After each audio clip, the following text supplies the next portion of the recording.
lingkunganku. Oh my god.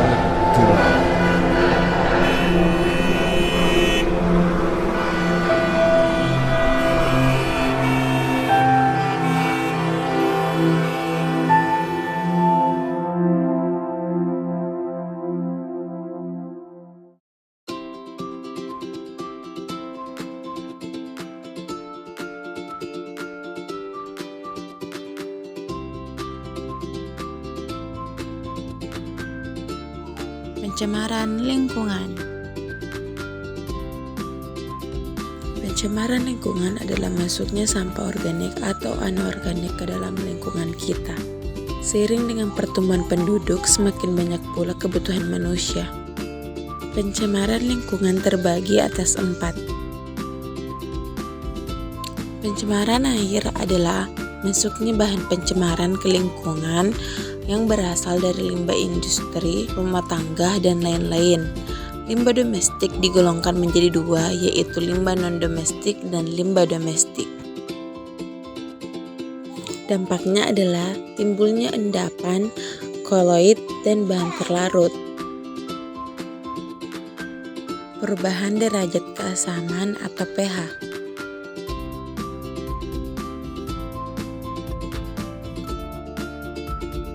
Perubahan warna, bau, dan juga rasa.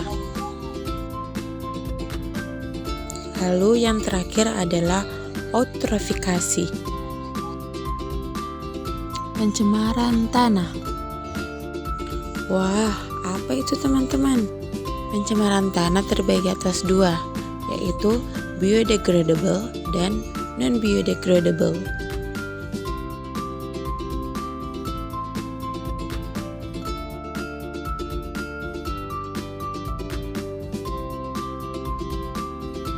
Sedih ya teman-teman, ternyata masih ada beberapa tempat yang sampahnya tidak dikelola dengan baik sehingga terjadi pencemaran tanah. Nah teman-teman, ternyata ini adalah komponen polutan tanah. Pencemaran udara. Nah teman-teman, sudah tahu tidak apa itu pencemaran udara? Zat pencemaran udara diklasifikasikan menjadi 2 tipe, yaitu pencemaran udara berupa partikel butiran halus yang masih dilihat oleh mata seperti uap air, debu, asap, dan kabut, serta zat pencemaran berupa gas yang hanya dapat dirasakan melalui penciuman. Dampaknya yaitu lapisan ozon menjadi rusak.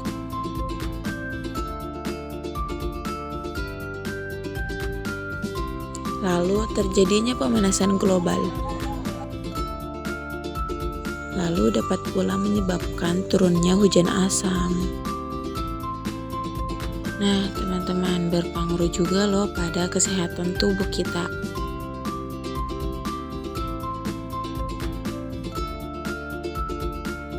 Pencemaran suara.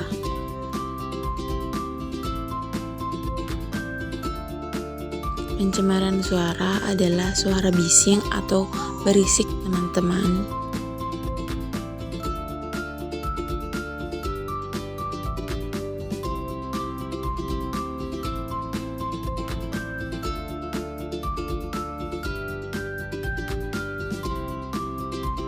Tinggi rendahnya suara diukur dengan satuan desibel.